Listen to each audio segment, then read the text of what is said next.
E para nós começarmos, antes de mais nada, aquilo que faz parte do negócio do YouTube é a questão do compartilhamento, se inscreva, curta o vídeo, porque esse é o negócio do YouTube.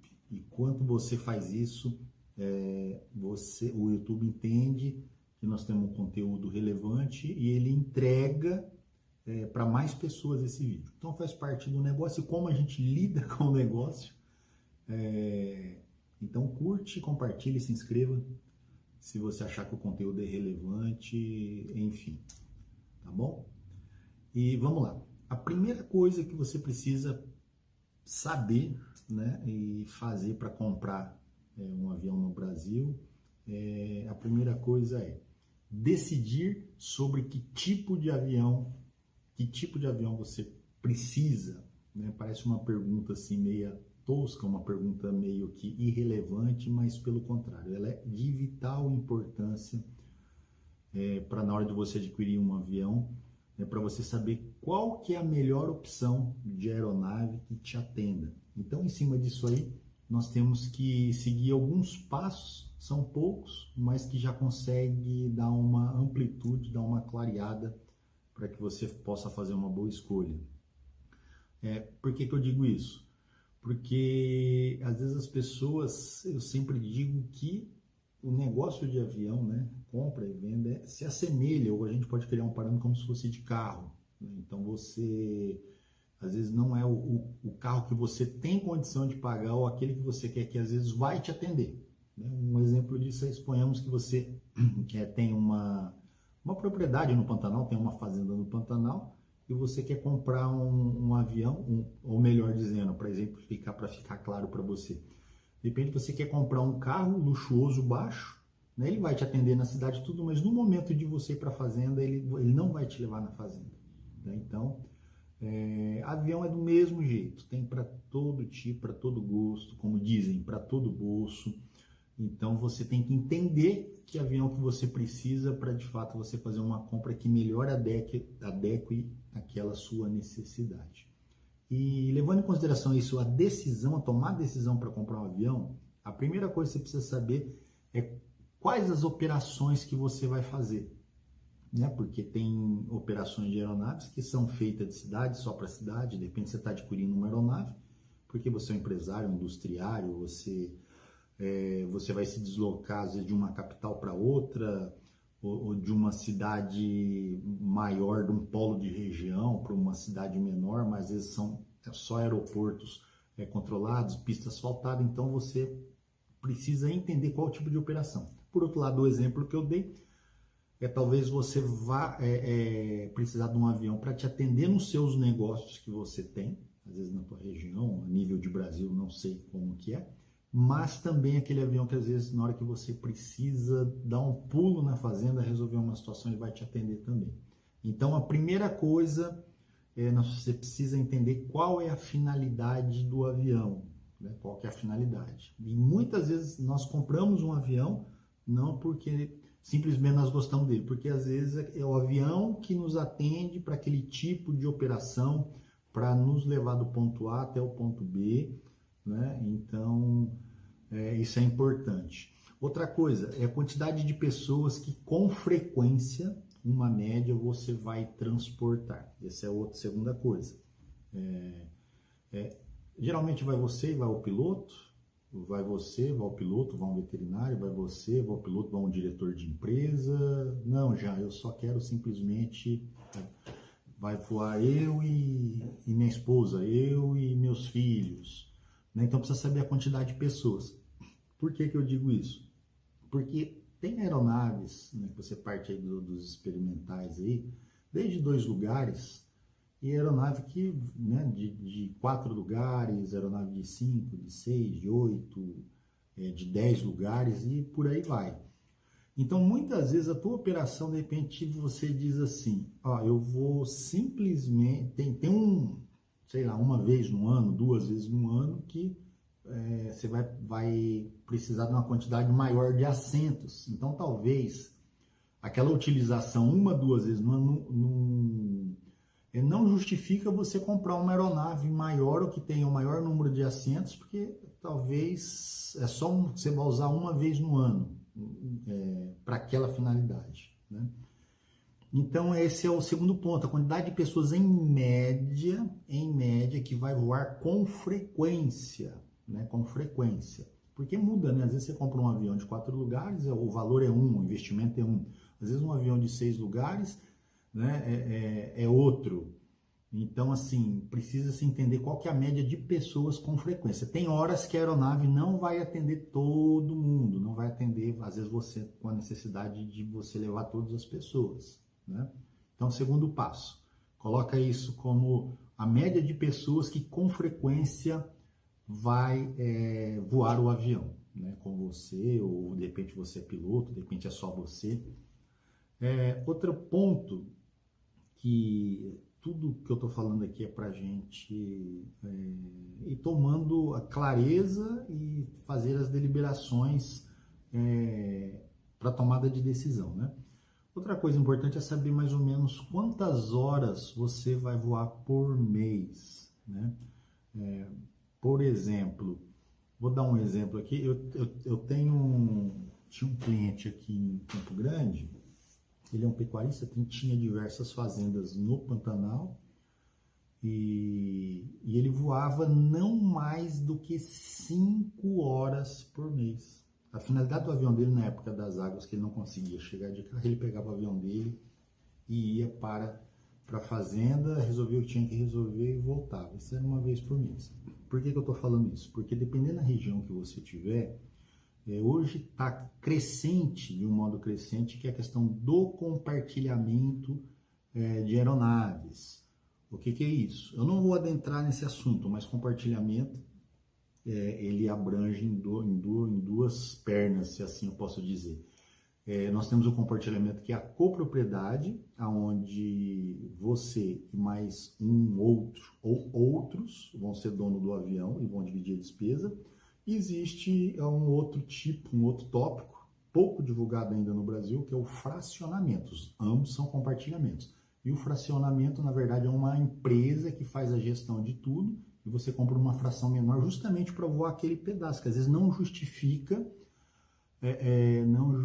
você fazer um investimento alto de uma aeronave, como eu dei o exemplo, para você, de repente, voar 5 horas no mês, né?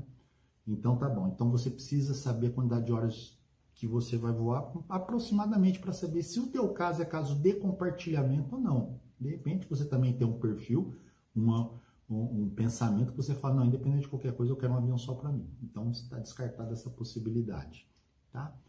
Outro ponto muito importante, que é a questão do orçamento. Quanto que você quer investir em uma aeronave?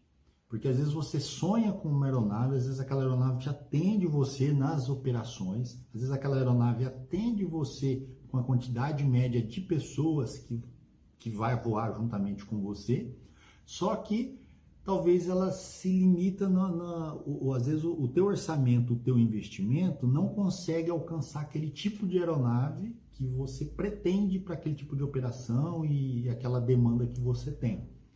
Então, uma das coisas principais, eu poderia, tá até fora de ordem aqui, poderia até ser uma das primeiras, seria a questão do orçamento, porque quando você tem em mente quanto que você vai gastar, automaticamente tem muitas aeronaves que às vezes não se enquadra por automático dentro daquela possibilidade de compra sua, né? No entanto, quando as pessoas nos procuram aqui, né, tem nos procurado muito para auxiliar na compra dos aviões, uma das primeiras coisas que eu pergunto, fala, quanto você está disposto a gastar? Qual que é o teu orçamento para um avião, né? E além do orçamento de quanto que você quer gastar, de que forma que você quer pagar o avião? Porque isso aí, ele define muito quais os tipos de aviões e tipo de negócio que talvez você consegue alcançar também, tá bom? Então esse é um outro ponto, a questão do orçamento. E por fim, o que você de fato quer gastar por mês com avião, né? Às vezes eu recebo uma pergunta, eu até estou pendente algumas respostas a esse tipo de pergunta, que Jean, quanto que custa ter um avião assim, assim, assim, assado. Isso é muito difícil você responder essa pergunta com precisão, porque depende da região que você está. Na região que você está, às vezes o preço do Avigás, da gasolina de aviação é um preço. A hangaragem, depende se você vai ter um hangar próprio ou se você vai se valer de locação, né? Então é um outro valor também. Que mais? Se você é piloto, se é você que vai voar o avião, ou se você vai pagar um piloto. Então, assim, são uma série de circunstâncias que às vezes muda de região para região, e o tipo de operação, e o tipo de avião também. Às vezes você tem um monomotor, que tem um motor menor, você vai acabar gastando menos com combustível. Às vezes você, por outro lado, eu tenho às vezes vários clientes que falam assim, já eu estou aqui na região amazônica e eu preciso de um avião, mas não pode ser mono. Às vezes empresários, eles preferem para voar em Manaus, em Rondônia. Eu tenho clientes aí em Manaus, Rondônia, enfim, afora aí, que às vezes para voar muito tempo sobre a selva, eles querem um bimotor, né, que em tese dá mais segurança. Em contrapartida, você gasta muito mais. Outra coisa, quanto maior o avião, maior se gasta com hangaragem também para você guardar o avião, maior você gasta com combustível, e assim vai. Então é difícil responder quanto você vai gastar. Mas existe, a partir do momento que você consegue definir mais ou menos o tipo de aeronave que você quer e na região que você está, você consegue definir mais ou menos qual que é o custo operacional e as despesas fixas e variáveis que você vai ter no avião. Então não vou entrar em valores aqui nesse momento, não vou entrar exatamente em valores, porque eu não estaria sendo preciso e estaria jogando informação assim de qualquer jeito. Então não vou fazer isso, tá bom? Então são esses pontos aí. A primeira coisa aí, então, para decidir sobre o avião, o que você precisa saber? A operação que você vai fazer, a quantidade de pessoas que vai voar o avião, em média, né? Se você vai voar muito, isso é no caso se encaixa o compartilhamento ou não para você, mas se você está definido, você descarta essa possibilidade, né? Se você vai voar muito ou não por mês, as horas de voos aproximadas. Quanto você está disposto, desculpa, quando você está disposto a gastar, né, por mês, e qual que é o valor do investimento para aquisição da aeronave, né? Parece falar assim, tudo muito óbvio que eu falei, mas para a gente finalizar, talvez venha uma pergunta, né? Por que eu preciso saber desses detalhes? Porque às vezes o que acontece muito é que às vezes a pessoa, principalmente aquele que é da aviação, ele já tem experiência, ele já sabe, então se ele já adquiriu um know-how para estar adquirindo um avião ou pedido para alguém comprar um outro avião para ele, então ele já sabe como é que funcionam as coisas. Mas agora nesse ponto aqui, principalmente para aquela pessoa que está adentrando na aviação, por que você precisa ter consciência e saber desses detalhes? Porque sempre, uma boa parte das pessoas que estão iniciando na aviação, elas pedem ajuda, elas pedem um apoio, às vezes para um corretor, às vezes para um piloto, às vezes para um dono de oficina, são diversas situações, né? E aí, o que acontece muito com isso? Tá? Não estou aqui desmerecendo ninguém, o trabalho de ninguém, vamos dizer assim, a mexida que cada um dá, mas suponhamos que eu peço para alguém pedir um avião para mim em que essa pessoa é piloto e ele gosta muito do Bonanza, ele tem um sonho de voar Bonanza alguma coisa, e talvez dentro daquilo que você falou se encaixe o Bonanza. Então existe uma tendência para a pessoa puxar, tá? Tô dando um exemplo aqui, tá bom? Puxar para aquele lado dele, daquilo que ele está pedindo. Isso eu vejo muito, eu estou falando, mas é uma questão que eu vejo com muita frequência. Às vezes a pessoa ela nos procura e fala assim, mas eu quero esse avião. Aí você faz uma pergunta, mas por que eu quero esse? Ah, não, por causa disso. Eu falo, não, mas se for por causa disso, esse também faz isso, esse também faz isso. Entendeu o que eu quero dizer? Existem outros interesses também, que às vezes é o interesse da pessoa ganhar um valorzinho por fora, acontece muito também, ganhar um valor por fora, ganhar uma comissão, ou parte de comissão, uma participação, alguma coisa.